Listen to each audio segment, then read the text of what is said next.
yesterday's talk, and then continue to the today's talk. First, I'd like to talk about the yesterday presentation. So the part three, the concept of TKA.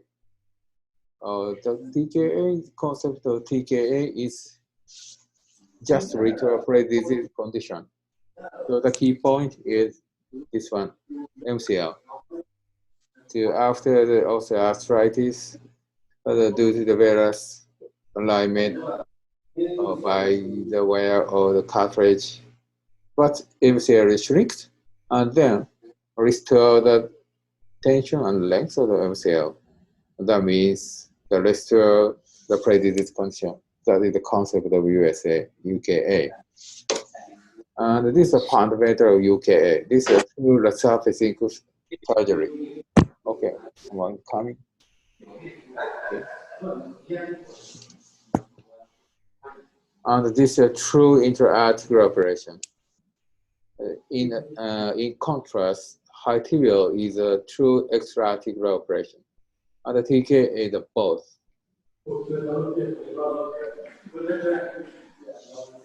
And this is the concept of restore pre-disease condition. If the patient has constitutional varus in the native varus alignment, so after the UK implantation, the native alignment is restored. If the patient has the native constitutional varus, they just restore the pre-disease natural varus alignment. So, in the UK operation, we should accept constitutional varus. So just restore MCL tension and length. That's all. Unlike the TKA, we never release MCL to adjust the alignment. So on the contrary, TK, the reconstructive surgery. That means to reconstruct the alignment because in the patient with advanced medial side OA, lateral side is enlarged. Lateral side is loose and the medial side is contracted. The MCL is shortened. So, restore the alignment, MCL should be released. Like this. But the posterior cups does not enlarge, stretch, never stretch. So friction deformity cannot be corrected in the TKA. That is the difference. So how to replace the normal knee? So the key point is this one, bearing. Bearing is some kind of artificial meniscus. So meniscus can change this length, thickness, and distance and location. It is completely possible to change the shape and location. So it is virtually impossible to restore this function using the artificial material. So instead of change the shape and location of the meniscus, so change the condyle, shape of the condyle like this. So it's a quite clever innovation. The femur component is part of the sphere, and the bearing is concave shape. They are completely matched. So just like the THA, just like the bone socket articulation. And the undersurface of the bearing, it articulates with the flat surface of the top, the super surface of the tibial tray. It makes flat articulation. So, as a result, so this is called the fully congruent. So completely match of the shapes and non-constrained. That means the bearing will move completely passively in the relation with the tibial tray and the femur component. So what is the advantage of the mobile bearing? Well, it's the first advantage is minor alignment can be accepted. So due to the complete matching of the shape between both femur and the bearing to the tibial tray, so minor alignment. Even in the minor alignment, so wide contact area can be kept. So for the femur side, the plus minus 10 degree can be accepted. And regarding to the tibial side, the plus minus 5 degree can be accepted. And the advantage is very, very rare where on the mobile bearing UKA, the annual wear rate will be 0.01 millimeter. On the contrary, the fixed bearing is around 0.1 millimeter per year. And around 12% of revision cost in the fixed bearing UKA is wear, or also lysis due to the wear. So what is the indication of UKA? The one first is mitochondrial OA. It means the medial side for thickness cartilage defect, showing the bone-bone articulation. On the other side, the lateral side is preserved, completely preserved lateral cartilage and intact ACL and osteonecrosis. Plus, failed conservative treatment and continue function loss and pain at least 3 months.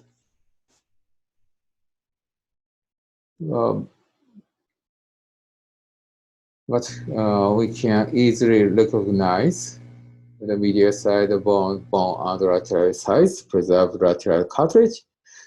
But to evaluate ACL is somewhat difficult. So how to diagnose the ACL is intact? The first one is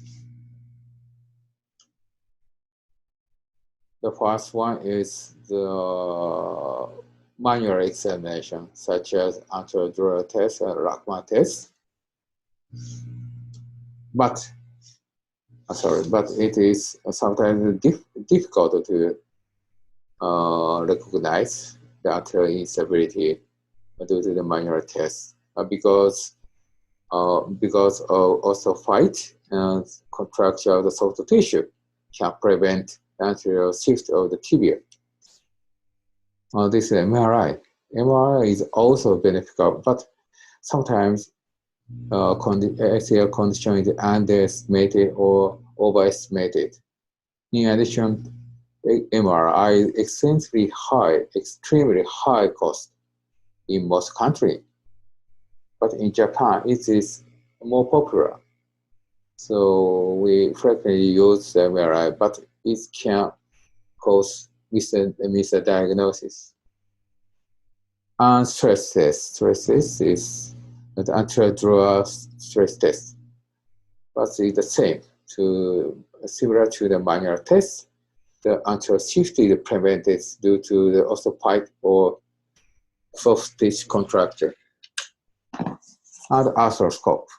But arthroscope, I don't believe the arthroscope is beneficial because we can see directly after the opening of the joint. So I believe it doesn't necessarily to diagnose ACL and lateral side condition.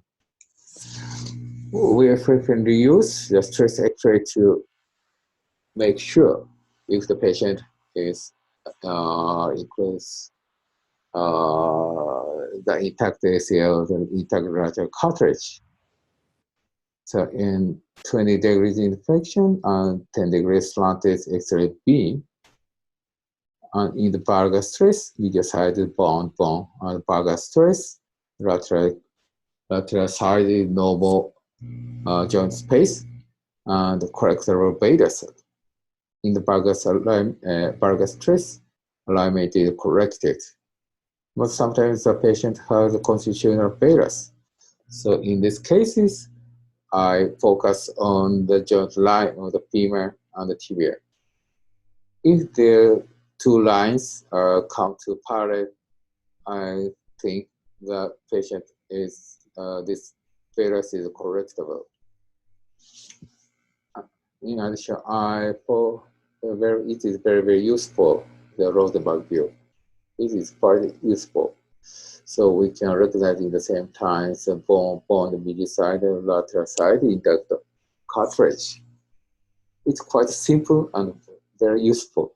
So this is indication of UKA called anteromedial OA.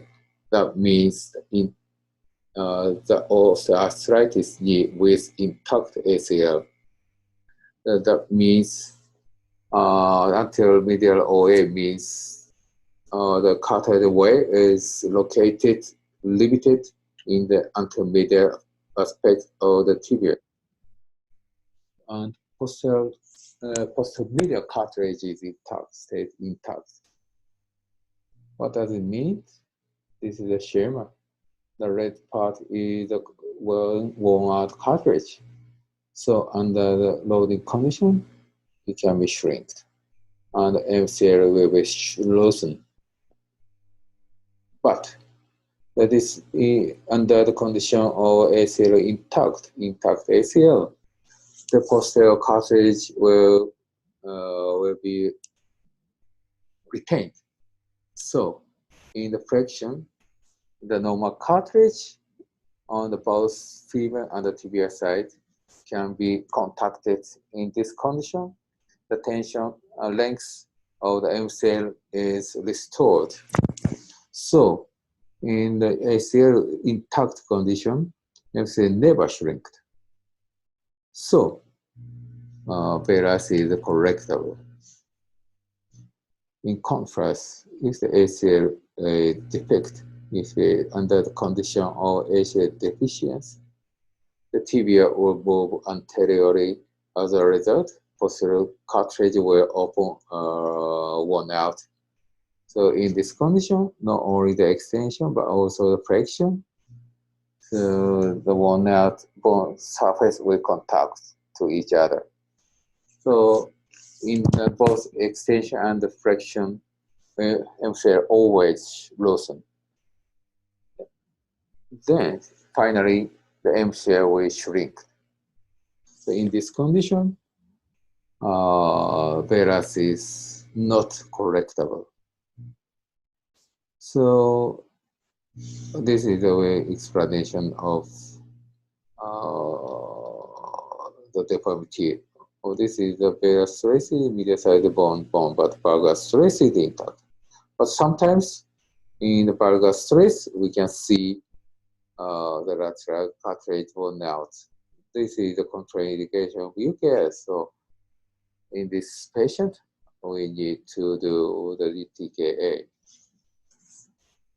But in the basically, so the severe friction loss and extension loss are contraindication of UKA. In the most surgeons believe that the friction less than 110 degrees and the extension less than 15 degrees, they are contraindication of UKA. But I focus on the osteophyte. Like here, until to the tibial plateau and the posterior condyle of the femur. And in this condition, if I remove the osteophyte here and here, the knee will extend fully. And after removal of osteophyte here, the knee can flex fully. So in this patient, I can do the UKA. So the patient where I think after the removal of osteophytes, the patient can regain the full ROM. So this is the disadvantage of the mobile bearings. That is dislocation of bearing. So how to prevent the dislocation? The extension and the flexion gap can have to be adjusted. Otherwise, the bearing can dislocate. So it is a very, very important procedure for the mobile bearing UKA. So the first tibial osteotomy is very important. So we cut the tibia very, very precisely. So the same thickness of the tibial component of bearing. So this distance should be the thickness of bearing and thickness of tibial tray. The tibial tray thickness is 3 millimeter, and bearing is thinnest bearing is 3 millimeter. Most frequently used bearing is 4 millimeter thickness, so at least 6 meter or 7 meter is required to insert tibial tray and bearing from the bottom of the posterior condyle of the femur. So just like this. To achieve this, we use a spoon gauge. This is the one purpose of this spoon gauge is to measure the size of posterior condyle, because posterior condyle is simulate the part of the circle, so single radius. So use the spoon gauge. We measure the size of the posterior condyle. In the same time, the spoon gauge detects the lowest point of the posterior condyle of the femur. Then, using the Z clamp, fix the cutting block on the outer surface of the tibia. After the clamping of the Z clamp, this red line, this is the cutting line, is set as the 6 meter below or 7 millimeter below the lowest point of the posterior condyle. This is a really, really convenient instrument. Then cut the posterior condyle at the same thickness as the posterior thickness of the femur component. Just like this. So I will skip this one. No. So the first, the cut the posterior condyle of the femur and set the trial and measure the flexion gap, and then measure the extension gap using the feeler gauge. Then I cut the distal femur using the mill. That means the spherical reamer. But unlike the reamer or the THA, it makes the convex shape on the distal end of the femur like this. This is very useful. Then measure and cut the distal end of the femur, and then adjust the extension gap at the same thickness of the flexion gap.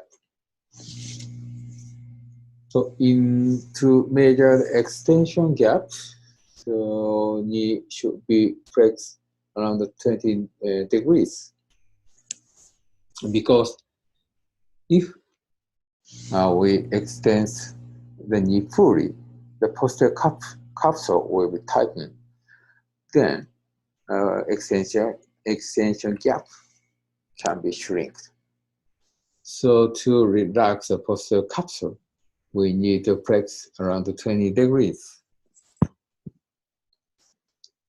So then the first insert the trial, then measure the flexion and the extension gap. Then, if extension gap is very tight, we cut the distal femur using the mill. Then set the proper set the femur component properly. So how to achieve this? We use the spigot and the mill. Spigot act like this. The spigot has a color. Sometimes there are some types of spigot. There's a different thickness of this color. Using like this. So using this reamer, this color stop the depth of the reamer. Then we can adjust the amount of cutting bone depend on this thickness of this spigot. This is the first spigot. Use the base shape of the distal femur.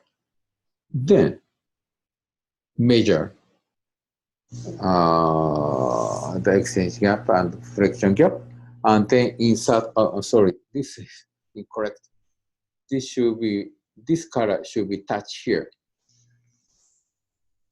Then use another spigot and then below again. As a result, we can cut the 1 millimeter or 2 millimeter more from the distal surface of the femur. Then adjust the extension gap, the same thickness of the flexion gap. This is if we use the zero spigot, the cutting surface will come here. Number 1, number 2, number 3 spigot, the cutting surface will come here, here, here. So we can adjust the extension gap incrementally using the spigot of size.